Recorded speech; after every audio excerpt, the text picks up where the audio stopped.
I finished listening to Secret Love by Willow Astor, performed in June by Savannah Peachwood and Sebastian York. Now, you may recall that I did Mad Love early in the year and fell in love. I was like, oh my god, I need to do all the things. That book affected me, and it was just love at first listen. And so I was very excited to do Secret Love, and I really enjoyed it. I am loving this series. It affected me in a different way to what Mad Love did, and in some ways I wasn't expecting. And this is the second book actually in a row where there have been like parallels to my life, and I was like, whoa, what is going on? Still not 100% sure. Not digging it, to be honest. I don't need to be feeling those emotions.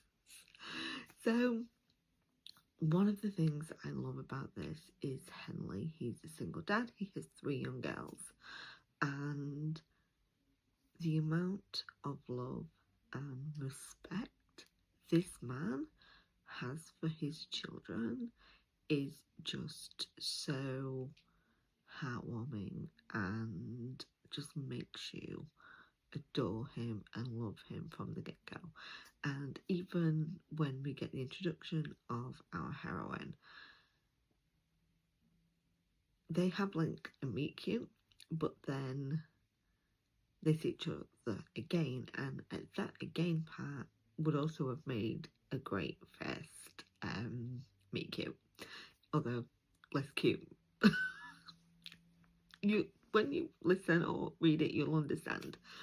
But they meet while he is defending his child.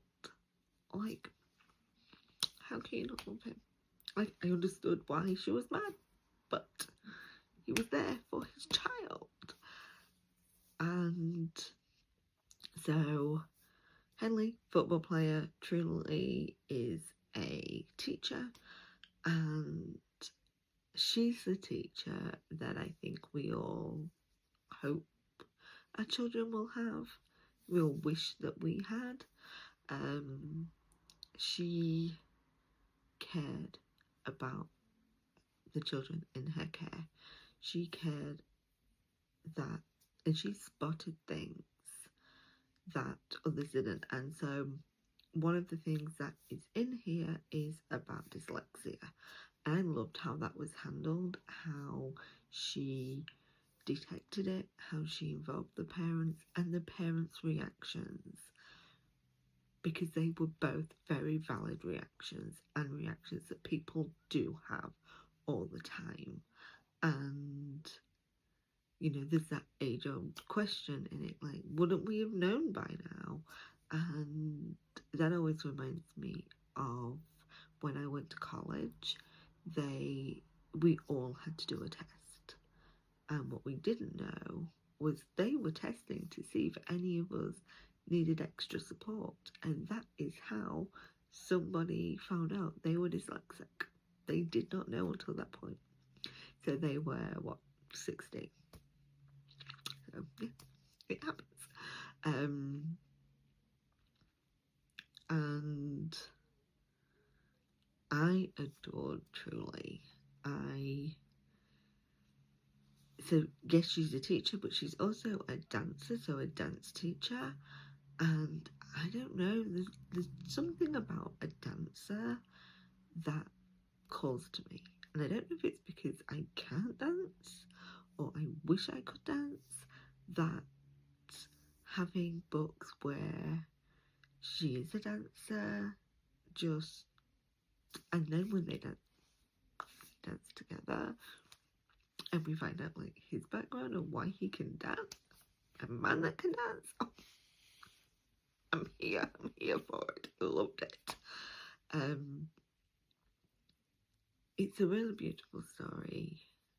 The way both of them are concerned about his children and how they will respond to somebody in his life. The fact that she is the one that is more concerned and wanting to slow things down to make sure his children are okay. Like, yes, because believe it or not, when people that are coming into relationships with people with children are not always evil. Not that I have any first-hand knowledge of that, but I'm sure they're there. There were so many moments that just stood out for me, and that triggered, like, talk about parallel moments. The thing with the cat, you'll know when you do it. Like, I lived that. Then we have a little bit of football in this, and something happens, and Henley has to think seriously about the impact this is going to have on his life, on his career, and he goes to a dark place. This book does deal with some mental health situations, and that is where there is another parallel. Most people who follow me know I suffer with chronic pain, and that chronic pain stems from an accident on the job where I had to change my career. So I was totally like in that with Henley, those feelings, pushing people away. Like, I 100% got it. So the first year it happened, I didn't live at home, and I was going to stay where I was. And one of my colleagues was from the same town, and she was like, absolutely not. You are not staying here by yourself over Christmas. And she was like, you get in my car and I'm taking you home, which she did. And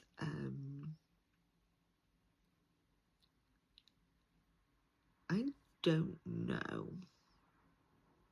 that if she hadn't pushed, the state I would have been in when she got back. It was a dark time. It was a dark time. But that push made me connect back with my parents. Not that I was disconnected, but I was pushing them away. And shortly after, I moved back home because they were like, no.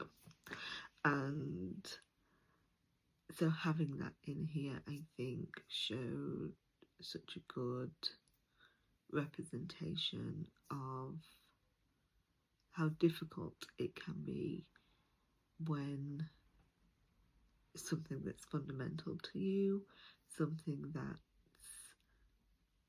important and has been ingrained, and all of a sudden you can't do it. Like, I had wanted the job that I had since I was 8. I told people at 8 what I wanted to do when I grew up, and I was doing it until I wasn't. And that puts us in some difficult conversations had to happen, difficult times, hard times, but we persevere, we push through, and we pivot, right? Because we've got to. And this went a little bit more personal than I was intending. Oh, why is this my life? But I just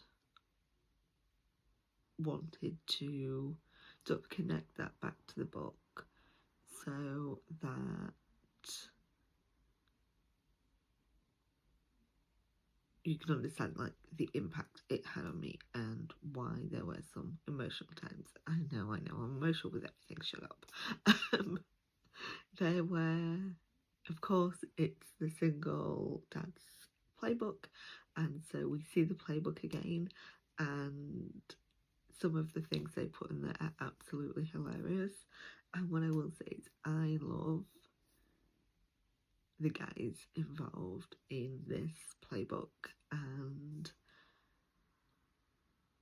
they are such a family, and the way they interact. I mean, Henley is all about the love in this book. Even though he tried not to, he was very much like, I love you all. And there is a scene when he's highly medicated, which was the most hilarious thing. I was laughing walking down the street. But Truly and Henley, yeah, absolutely. So performance, Savannah Peachwood, like, you know, Savannah's my girl. I love her, and you know we love her male voice. I thought as Truly, she was absolutely the perfect choice. She brought that youth to it, but also that experience of, because she didn't have the easiest life growing up, and with that comes a more self-aware, I think, of things, and that really shines through. I will say that I was not 100% behind Sebastian York as Henley. I think Sebastian York is great, and I've listened to him in a lot of books, and I've enjoyed them, but I do not think he quite had the range for this book. The character has 3 young children, right? 3 young girls, and listening to it and the differentiation between the voices and how they were made to sound, for me, just did not hit. And